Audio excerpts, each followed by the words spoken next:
Alright, YouTube, Christian Hannah Horror here today, talking about Halloween 5. Big thunderstorm going on outside, so it's kind of fitting for this video. Alright, let's talk about Halloween 5.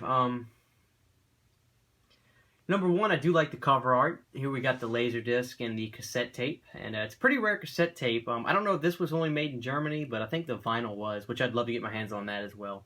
But that's a topic for another whole other video. But let's talk about this movie. Let's just be real about Halloween 5. Was it a necessary sequel? I don't think any sequel for Halloween was quite honestly necessary. But am I glad they were made? You damn right I'm glad they were made. I love this franchise. I think Halloween 5 is good. I think Alan Howarth did a good job with the music, adding a different, taking the same music and going down a slightly different road each time, giving it a different feel each time. I think it did fit. The feel of Halloween 5 is awesome. It still feels like a Halloween film 100%. It does feel like Halloween when you watch it. You get a big autumn feeling from the movie, which is not necessarily a very easy thing to do, I think. I mean, I've seen movies where it's Halloween, like based on Halloween time, and I'm not feeling it, but the Halloween series has always been able to do that. Now, whether it's just because of the legacy of Michael himself or the fact that it's so involved with the holiday, I don't know. But Halloween 5 does feel like a Halloween atmospheric movie, 100%. There's only a few things I can really say about this movie that I think most people would agree with. And if you don't, I'd love to hear your comments in the comment section. But I think Halloween 5 was rushed, plain and simple. I think it should have came out in 90. I think they should have used more of 89 to do a lot more filming and had a slower production and, not just try to get things in one take and move on. I also think that Jamie's character, Jamie in the movie, or Danielle Harris's character, should have had dialogue in the beginning of the movie. The mute thing, I don't get it. I think it's a little too pretentious. I think she should have had conflict internally with Michael, but I don't think she should have been a mute. I didn't like that very much. I think along with everybody, the Tina character gets a little annoying, but hey, I think that was the idea, and I think that was the point of the character. By the late '80s, you started really seeing characters in movies that you wanted to die. In the slasher movie, it kind of was a thing that happened organically in movies where at first it was you didn't want to see anybody die. Like in Friday the 13th, I don't think you really wanted to see anybody die, or in Halloween for that matter. But by the late 80s, you started having characters where it's like, okay, I'm ready for this person. I think by Halloween 5, Michael Myers was a superhero instead of a monster. I could be wrong though. I wasn't old enough, obviously, to see this movie in '89, but. Other than that, there's really not a whole lot I don't like about this movie.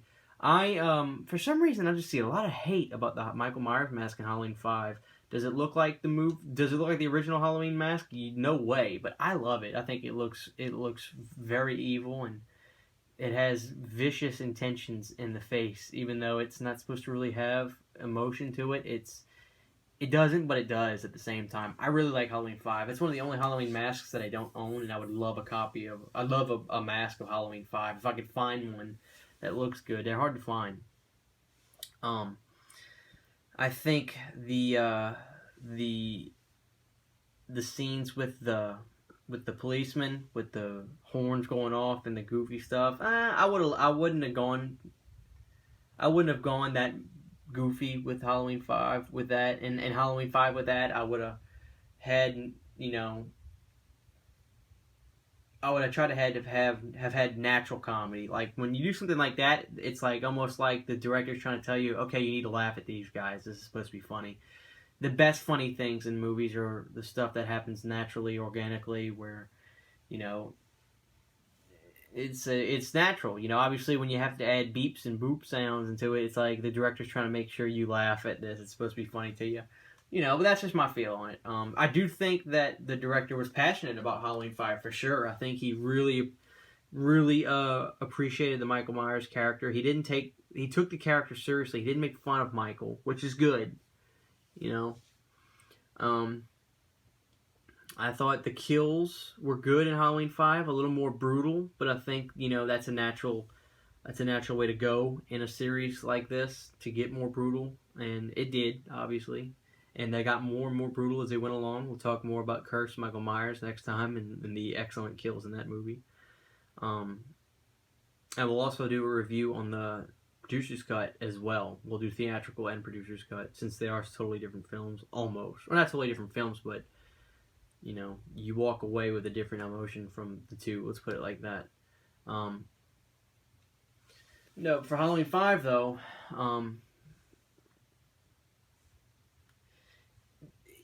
I noticed that the guy in the black was in the movie with the black boots and stuff, and I find it weird, though, like, to have, if they had no idea what Halloween 6 was going to be about, that's a very strange thing to add into the Halloween franchise, not knowing yourself what that character was supposed to even be. I mean, that was really strange, and, to even wonder. I remember wondering back then when I'd watch Halloween 5, and I hadn't seen Producer's Cut yet. I was like, who the hell is this character? And, very, very crazy to think stuff like that even makes it onto film when there's no idea for themselves to know who this character is supposed to be. It seems bizarre when you think about it. Okay, let's just have this character in here. You're not going to see his face. You're just going to walk around. We don't even have no idea ourselves who he is. So, whatever, though. It was made.